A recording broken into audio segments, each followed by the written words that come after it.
Selamat pagi, perkenalkan nama saya Nur Indah Ilah dengan NIM 250511102401 dari Prodi Pendidikan Sejarah. Di sini saya akan membuat storytelling mengenai salah satu tokoh berpengaruh di Kampar, yaitu Mahmud Marzuki, dengan dosen pengampu Bapak Muhammad Afrilian Dwi Syahputra MPD dengan mata kuliah sejarah lokal.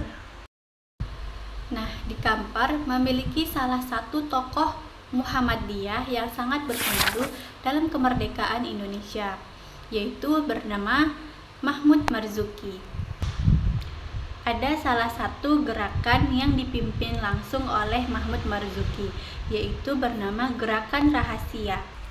Beberapa gerakan yang telah dilakukan oleh gerakan ini seperti: yang pertama, memberi semangat anti keberadaan Jepang di Kampar.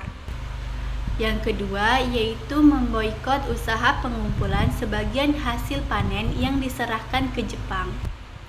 Itulah gerakan dan peran tokoh Muhammadiyah dalam menyatukan dan membakar semangat anti penjajahan, dan terus berupaya dan berusaha semaksimal mungkin untuk mengusir penjajahan Jepang di Kampar. Pada bulan September, tersiar proklamasi di air tiris lewat tempelan pamflet yang ditempelkan oleh seorang dari Bukit Tinggi. Melalui tempelan pamflet tersebut mendorong Mahmud Marzuki untuk mencari kebenaran tentang berita proklamasi tersebut. Untuk mencari kebenaran informasi tersebut, Mahmud Marzuki pergi ke Bangkinang untuk menemui kepala kantor pos. Dan sesampainya di sana, kepala kantor pos membenarkan bahwa adanya berita proklamasi tersebut. Tetapi ia tidak berani untuk menyebarluaskan berita tersebut dikarenakan takut oleh adanya ancaman dari Jepang. Diduga teks proklamasi tersebut ditempelkan oleh petugas dari Sumatera Barat yang menerima berita resmi dari T.M. Hasan dan Dr. M. Amin selaku anggota PPKI dari Jakarta. Pada tanggal 5 September merupakan hari akhir dari Ramadan, yaitu pada tahun 1365 Hijriah.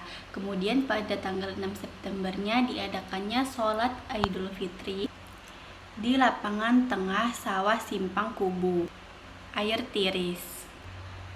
Dalam khutbahnya, Mahmud Marzuki menegaskan kepada kaum Muhammadiyah dan muslimin lainnya bahwasannya tentang kepastiannya bahwasannya Indonesia telah merdeka. Dalam khutbahnya tersebut dia menyampaikan bahwasannya proklamasi Indonesia telah disampaikan oleh Soekarno dan Muhammad Hatta pada tanggal 17 Agustus 1945 di Jakarta. Kemudian dia meminta dan mengajak masyarakatnya untuk melaksanakan sholat bersama dan mendoakan agar kemerdekaan ini dapat bertahan selamanya. Kemudian pada tanggal 10 September 1945,